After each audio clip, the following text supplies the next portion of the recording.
Hey there, gang. Welcome back to another installment of The Other Leg, Andy's Music Vault.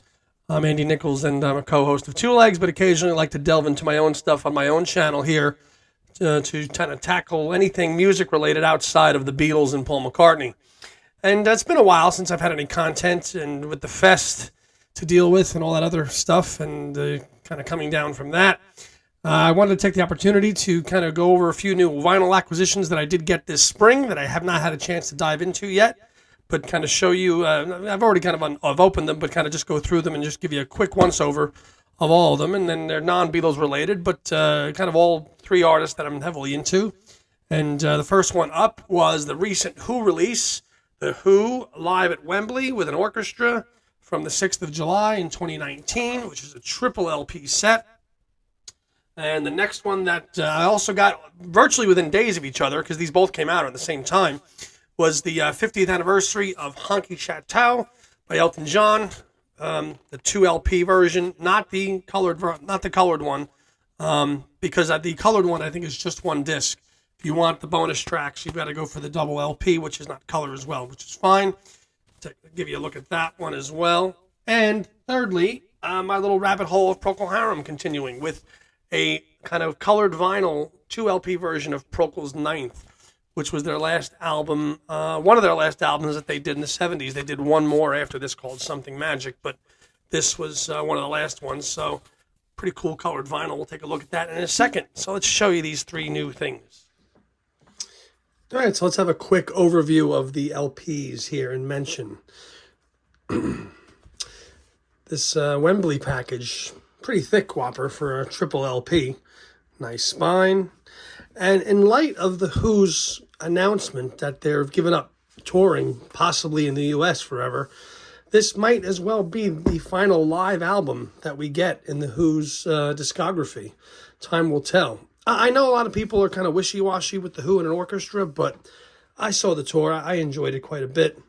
It's quite a nice package. There's Pete with his guitar. Trifold on the LP opening here. Very nicely done. There's Roger. Let's have a quick look at each sleeve here. A triple record set. Okay. Quadrophenia well represented on this tour with the orchestra, which I did see in May of 2022 at the Garden. That's in Madison Square Garden in New York, if you're not from the area. LP2, Punk and the Godfather, Real Me, an acoustic version of Won't Get Fooled Again.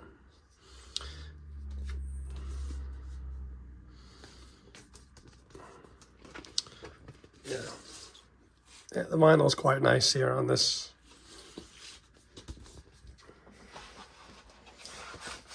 Slide it over to the first LP here, if I can manage it, and the book.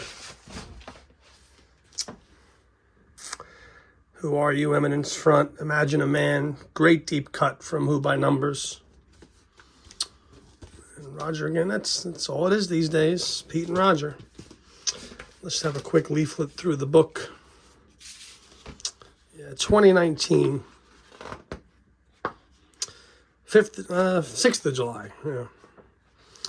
And there he is, good old Zach, Ringo's son, on the drums, who's drummed longer with the Who than Keith Moon and Kenny Jones combined. Yeah. This was just a great show to see, and if that indeed was their last go-around, then I was pleased. I've only seen the Who 3 times. And 2012 with the Quadrophenia tour was probably the best one. Just your basic concert shots. Good backing band, though. Solid.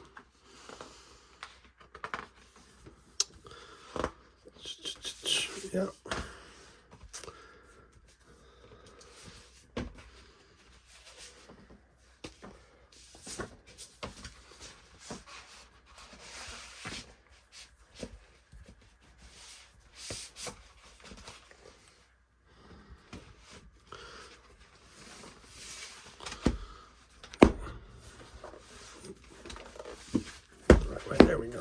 There we go. Live at Wembley. And, you know, of course, had to get the CD as well, too. Because it came with the Blu-ray. So you get a Blu-ray of the concert as well. Now, on to the next one.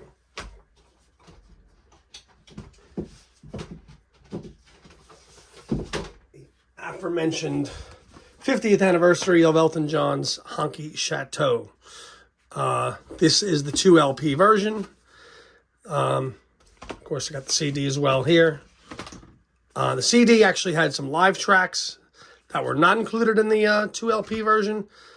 You're just getting the studio demos here on this one, which are fine, but the live tracks are really make the CD or the digital version worth getting. There's your gatefold. Oop, it's a bit blurry. Sorry about that. There's your gatefold with Bernie and all your lyrics as well. And yeah, just a nice job here with your assorted artwork and your promotional flyers. And of course, as Mr. Hunyadi likes, single sleeve variations from all over the territories. Japan as well, mostly for Honky Cat, as that was the big single. Mona Lisa's and Mad Hatters, that would have been a better A-side, in my opinion.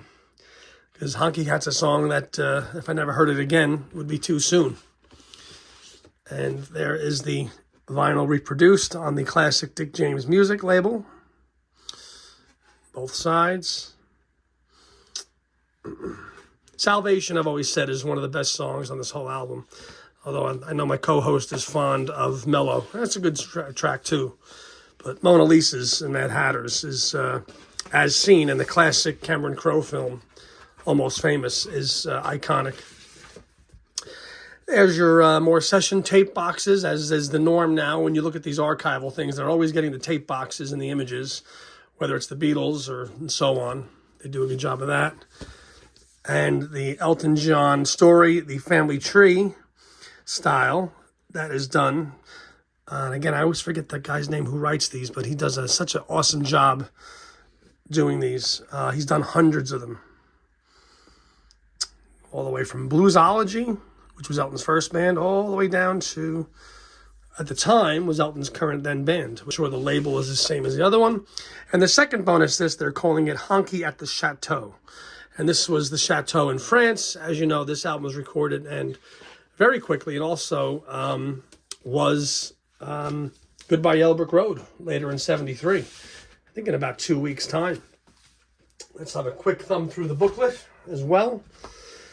Okay. If you're a vinyl purist, it's great. But if you want to have the full set, you do need to get the CD to get the live tracks at the Royal Festival Hall in London. There's the Chateau. Nice essay, which I did read the other day. Nice period photo of Elton. I think out of all his classic his classic phase albums, I think Honky Chateau might be my least favorite. Maybe. I don't know. That always changes. There's a Honky Chateau timeline. Very thorough. Very well done as well. Okay. And on to the third vinyl acquisition. As I mentioned, I've been down this rabbit hole for over 2 years now. And so just about 2 years. And there is Procol's ninth, by Procol Harum. Probably one of their not as considered stronger albums. Double LP. And again, this is a 2015 reissue on the rare kind of boutique label Let Them Eat Vinyl, which is kind of funny. That specializes in a lot of, sets. A ton of Dylan, woohoo. That's always a nice thing. And let's see what color. Probably gray, if I had to guess. Yes, it is gray. There it is. Procol's ninth. And there they are. And the recently departed Keith Reed on there as well. This album has more of an R&B kind of flavor because it was produced by Lieber and Stoller of 50s Brill Building fame. So not exactly a marriage you would think would work with Procol Harum. It did work a little bit on certain tracks. I think the Unquiet Zone and Fool's Gold isn't bad. Final Thrust and without a doubt, though, I think are the two best tracks on the album. And not the Beatles cover of 8 Days a Week, which isn't bad, but it's not great either. And this is just the same here as well. Obviously very well done. Yep, side C and D.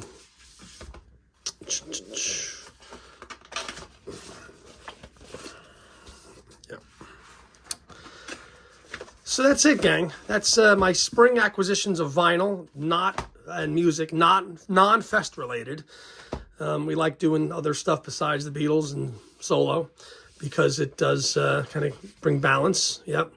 And there's just a great period shot there of Procol in 75. See, I just talked about Elton John and Bernie Taupin. Why? Look at the quote there. Gary Brooker and Keith Reid of Procol Harum are the only people that we could ever compare ourselves to. Why? Because Keith Reid, as you know, was the lyricist and Gary did all the music, just like Elton and Bernie do. So, yeah, growing to like this one a little bit more than the other classics. Is it as good as the other ones? No, but I am glad to have another issue of this colored vinyl on this label, which is kind of hard to come by. So that'll do it. And that's going to do it, gang. Just a little quick overview of 3 new non-Beatle related items that I'm looking forward to diving into, to enjoying, especially the Who one. Really the Who one, considering I did see that tour.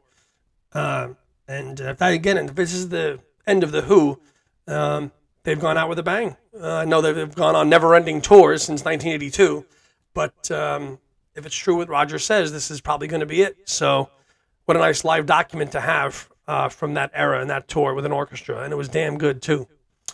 So that'll do it, and we'll see you on a new episode of Two Legs coming out in a couple of days, and we'll talk to you soon. Be well. Bye.